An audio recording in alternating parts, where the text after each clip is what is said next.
Hello, this is Julian with Coffee Reviews, and today I will be reviewing Proud Mary coffee out of Portland, Oregon.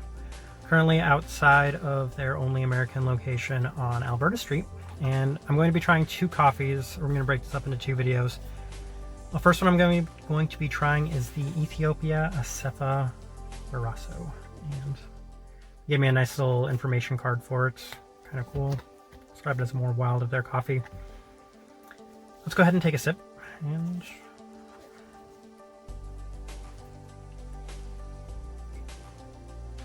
I really wanted to come back to Proud Mary so we can kind of clear some air.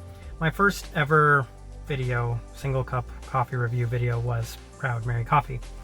And I did receive a little bit of backlash from somebody. Don't know if they're affiliated to Proud Mary at all or if they're just a passionate consumer of Proud Mary coffee, but they left a pretty not less than happy comment on my post.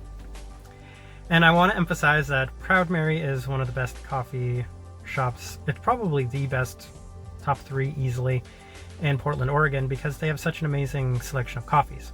They always have these deluxe pour over options, a couple of regular drip options, and a couple of regular pour over options. It's a great variety and tremendous selection for any coffee shop, any coffee roaster in the entire world.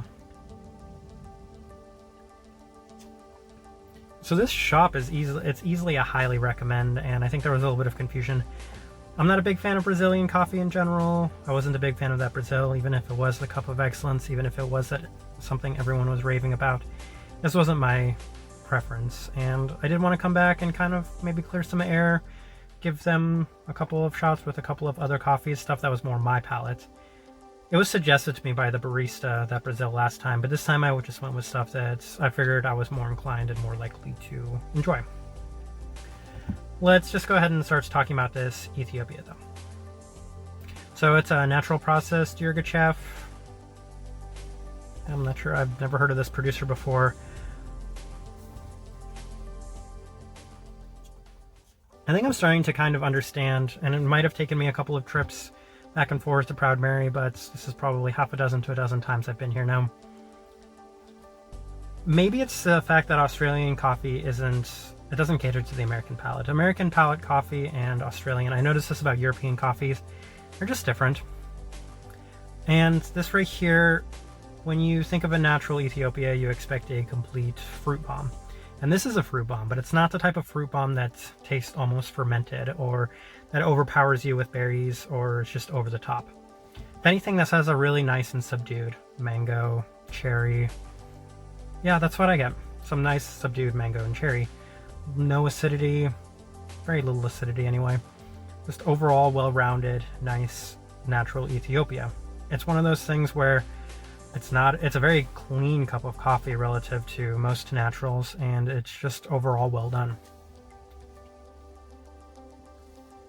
I want to emphasize in both of these videos that I'm going to be doing for Proud Mary that I'm going to still remain as unbiased. The negative comments didn't really affect me. I just wanted to make sure that people understood I went to Proud Mary for a reason, I go to Proud Mary for a reason, and it is a terrific coffee roaster with a terrific selection. This Ethiopia right here for me is actually pretty big hit. I enjoy this Ethiopia because in this trip I've had quite a few fruit bombs that are a little fermenty, that are a little blowing me away with their, I guess, strength. It's nicer to have something that's a little bit more neutral and subdued, but still has great and tremendous flavor to it. So for that reason, I put this Ethiopia in the recommend category. They did a great job on this coffee, and that's just my honest opinion on it. But that's going to be part 1. I'm going to be back in 1 second, another day, with a review of my second coffee from them. This has been a review of the Ethiopia from Proud Mary. Thank you for watching.